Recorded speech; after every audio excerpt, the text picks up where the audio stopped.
So this week on Casey's, I get to do what I want to do because it's my YouTube channel series. It's been a long while since we've gone to the dunes. I think last November was the last time we went out there. Last year we went a lot. And this year it's been like one thing after another. Either somebody's busy, sick, something happens, whatever. We haven't gone out, which kind of sucks. We really enjoy driving them. We have put a lot of time and energy in building them. And Little Sahara at the dunes in Oklahoma, in Waynoka, is our favorite place to go. So we finally got a chance to go a couple weekends ago now. And it seems like every other time we go, we have an issue, right? So this time, we're getting pretty comfortable out there. I upgraded my tires. They had a new paddle come out, so I switched to the new paddles. This is having a blast, getting a little more traction, whatever. Got comfortable out there. They say when you get comfortable at the dunes is when stuff happens. So we had 2 days, or our first day was solid. It had rained the day before, and the sand was great. Lots of traction, lots of fun. We could kind of see everything. Next day, it kind of aired out a little bit, and the sand changes daily. If anybody goes to the dunes, you know that you kind of want to scope your area. And we were doing good, and I'm leading the pack, and I'm pretty well into it. And I could see this hill. It was kind of coming up, and I was going to the next peak. And I couldn't see a transition, and it was our fault for riding in the middle of the day. You know, we've always heard never want to ride in the middle of the day because there's no shadows. One thing you're watching while you're riding is shadows, like peaks, so you can see overlays and whatnot. And I just went straight off, and it just kind of looked like this, and it kind of went down, and then it went up this hill. But the way the sun was hitting, and I was strapped in, and it looked like I was just going to go right up to that one and crest it and then go back onto the other side. And I just nosedived it. I don't know how fast I was going. Fast enough it hurt real bad. And I didn't realize how bad it hurt until we got back and quit riding. But I planted this thing pretty hard, pushed the the bumper lights all up in you can see how hard they hit in the plastic behind it, tore up all my paint. And then right here on the light bar, it hit so hard it broke the casting on the lights. Oh yeah, and I'll send you the picture of my mouse. And it just today actually hasn't bothered me at all. So we're almost a week and a half past the wreck, I guess. But I bit my tongue, and it was kind of actually making me a little nervous. Like, should I go to the doctor? Because it wouldn't stop bleeding for like 6 hours. And I was like, okay, well, it's getting dark, and I need to we're going to go to bed soon. But I don't want to go to bed with my tongue still bleeding. And it finally kind of stopped. But man, that was painful. The next morning it hurt. So when I hit, and you'll see it in the video, it just jarred me real bad. And the pain wasn't as much in my neck as it was halfway down my spine, it felt like. I don't want to get all technical and scientific on you or nothing, but some things, some fuses, and it's above y'all's pay grade. I've always wore in my harnesses, I've got a 5-point harness, so I'm in pretty tight. But and I have a nice helmet. But I think after that wreck, even though a lot of people are probably going to call me crazy or saying I'm being a little wussy about it, but I think I'm going to upgrade to a Hans device with a nicer helmet, maybe a carbon fiber helmet, so it's a little lighter.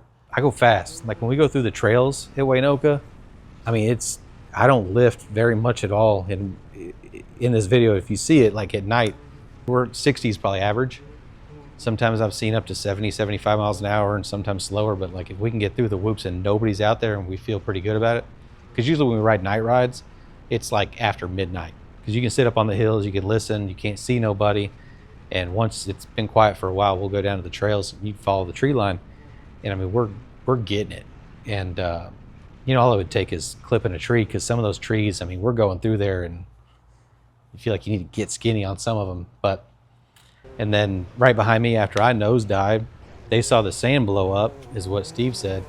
And Steve hit the brakes on his, but not quick enough where he still didn't go over the hill. But then it kind of almost preloaded his suspension. So he came down, it compressed the control arms, and then he locked it up. And then when it just kind of shot his side by side over. It was the slowest wreck rollover I've ever seen with the most damage. It crushed his cage down, which kind of scares me even. These are 1 3/4, 120 wall tubing. I wouldn't think it'd roll. So we found his cage. You can probably see in previous videos. I think we had a video on us fixing on it. We had to modify the back of his cage. That's the only part that didn't bend. all the structure up front bent down, and it broke his dash. Like where you see where this bar is at the front, his is like laid back into this, and all the plastic is bent up. I just watched a brief snippet of Casey's explanation about what happened. He didn't inform you that he was the one that went off of the hill first and led me astray, causing me to flip over. And yes, it was the slowest rollover that. This is the second time that I've flipped one. The first time, I don't remember flipping it. It was so quick. This one was so slow.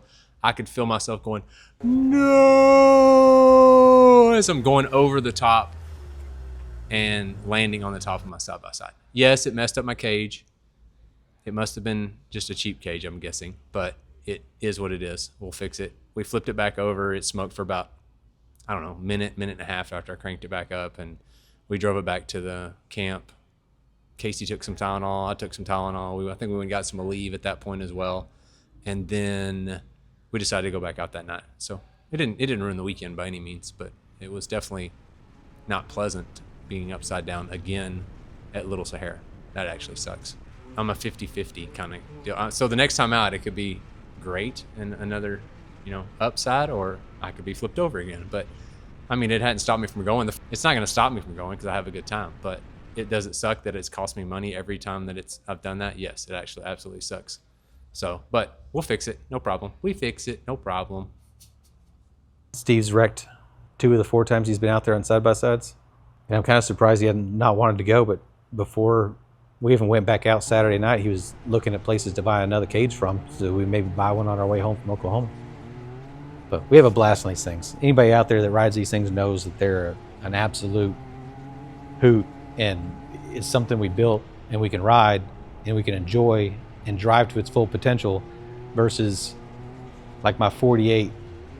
I mean, it makes a crap ton of horsepower. It's on a full chassis. I can't drive it like it's meant to be built, or like it's built to be driven. My green truck is built to be like a road race champion, and I've done it once. So like this is the only thing that I've built for myself that I can actually go out and thrash on. So it's pretty cool. But safety's key. So next is upgrading my to a Hans device, better helmet.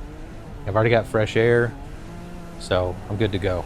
We got to put a cage on Steve's though, so I'm sure y'all see his little, well, it wasn't even this. I made it seem like it was dramatic. It was just, but that's all it was.